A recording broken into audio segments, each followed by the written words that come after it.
This channel does not promote any violent, harmful, or illegal activities. All content provided by this channel is meant for an educational purpose only. আমাদের তো বক্তব্য ছিল পরীক্ষাটা দিতে হচ্ছে কেন। এখন পরীক্ষার প্রশ্নপত্র যা এসেছে মধ্যমানের এসেছে, অপেক্ষাকৃত সহজ।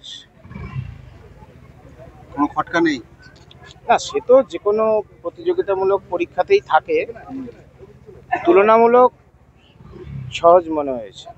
এবার তো পড়ার সুযোগ তো আমাদের তো হয়নি, এখন দেখা যাক কি হয়। সহজ কেন মনে হচ্ছে? মানে তুলনামূলক সহজ মনে হলো, আমার ব্যক্তিগত মতামত, তুলনামূলক সহজ মনে হলো। 2016 প্যাটার্নেই বলেছিল নতুনদের সঙ্গে পরীক্ষা দিলেন আপনারা, মানে একদম যারা নিউকমার তাদের পরীক্ষা কিরকম লাগছে?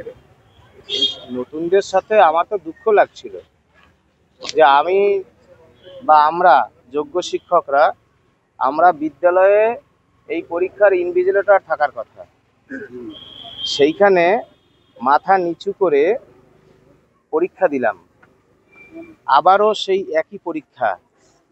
হ্যাঁ, আবারও সেই একই পরীক্ষা। কারা চাকরি চুরি করলো তার দায় নিয়ে এসএসসি 2016 প্যানেলের যোগ্য শিক্ষকদের শিক্ষিকাদের আবার পরীক্ষায় বসতে হলো। এটাই তো লজ্জার বেদনা। যারা ইনভিজিলেটর তাদের সঙ্গে আপনার পরীক্ষা দিচ্ছেন, তারা আছে আপনার সতীর্থ, এই বিষয়টি কি হবে?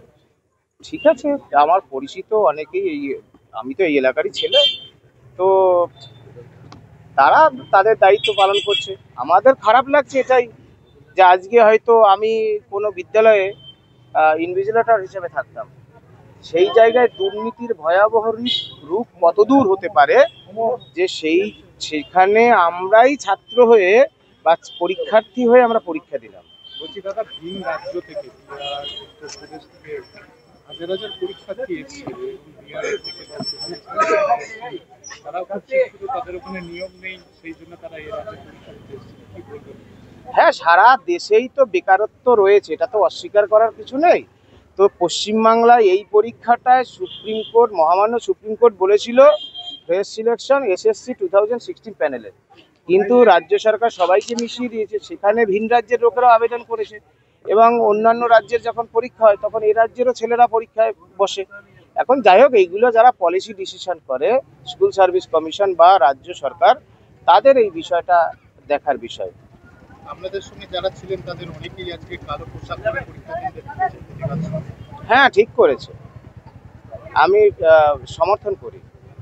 প্রতিবাদ তো সবে শুরু হবে। আবার দেখুন পরীক্ষাটা, কারণ আমাদের চাকরিহারাদের কোনো উপায় নেই, সরকার নির্বাচিত প্রতিনিধিরা ঠেকিয়ে দিয়েছে, তো তারা মুখ বুজে এই অপমান সহ্য করে তারা পরীক্ষায় বসলো। দেখবেন 14ই সেপ্টেম্বর পার হতে দিন, দুর্নীতির বিরুদ্ধে আপসীন ধারার লড়াই চলবে। এটা বড়সড় একটা দুর্নীতিকে ঢাকার জন্য এই পরীক্ষা। প্রশ্ন কেমন হয়েছে, কি বসলো, এটা কথা নয়, আমাদেরকে কেন পরীক্ষায় বসতে হলো, কেন পরীক্ষায় বসতে হলো আমাদেরকে, চাকরি চুরি করলো কে, কেন বসতে হলো আমাদের।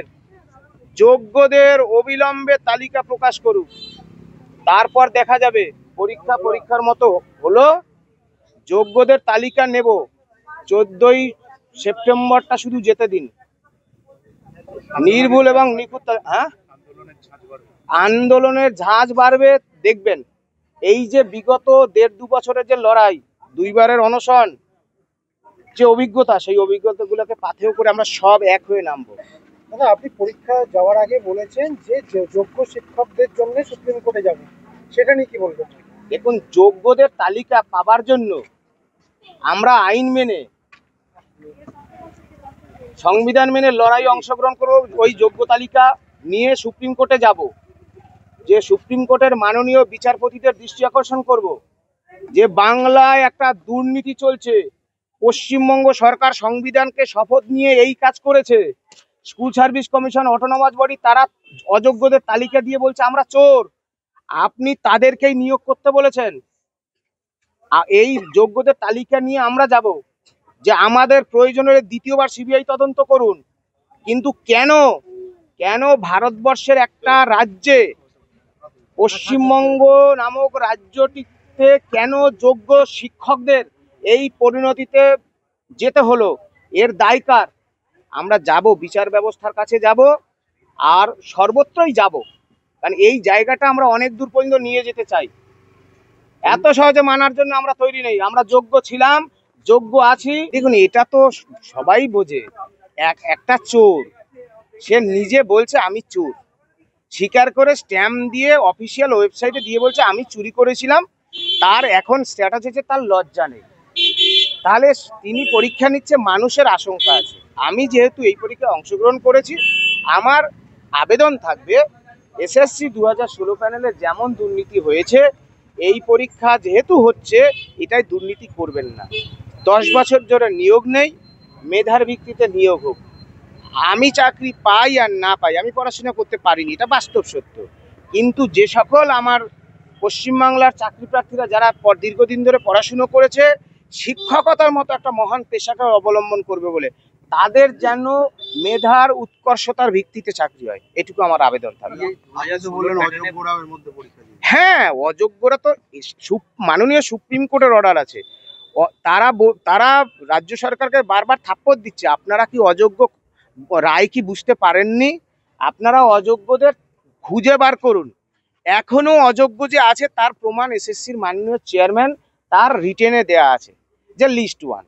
সুতরাং অযোগ্য একজনও শিক্ষক যাতে পশ্চিমবাংলার শিক্ষাঙ্গনে না থাকতে পারে, এটা আমাদের শপথ। কারণ গ্রাম বাংলার আদিবাসী, তপশিলি, নমশূদ্র, মুসলমান, রাজবংশী, এই যে সাধারণ খেতে খাওয়া শ্রমিক কৃষকের সন্তানরা পড়াশুনো করে কোথায়? এই ধরনের সরকারি স্কুলগুলোয়। তাহলে এই সরকারি শিক্ষা ব্যবস্থাটাকে ভেঙে দেওয়ার চক্রান্ত করছে এই স্কুলে।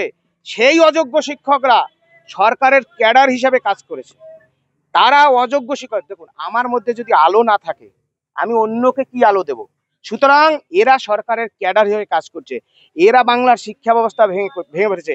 এদেরকে অবিলম্বে টার্মিনেট করতে হবে, এদের থেকে 12% ইন্টারেস্ট সহ সুপ্রিম কোর্টের রায় মেনে বেতন ফেরত দিতে হবে, এবং বাকিটা পরবর্তীকালে বোঝা যাবে। এই ব্যবস্থাটাকে করুক। আর এই প্যানেলে যারা বসেছে, আজকের আপনাদের মিডিয়ার মাধ্যমে বলছি, মাননীয় চেয়ারম্যান সিদ্ধার্থ মজুমদার, মানুষের মতো দেখলেই মানুষ হয় না, সেটা আপনাকে দেখে আবার আমার মনে হলো।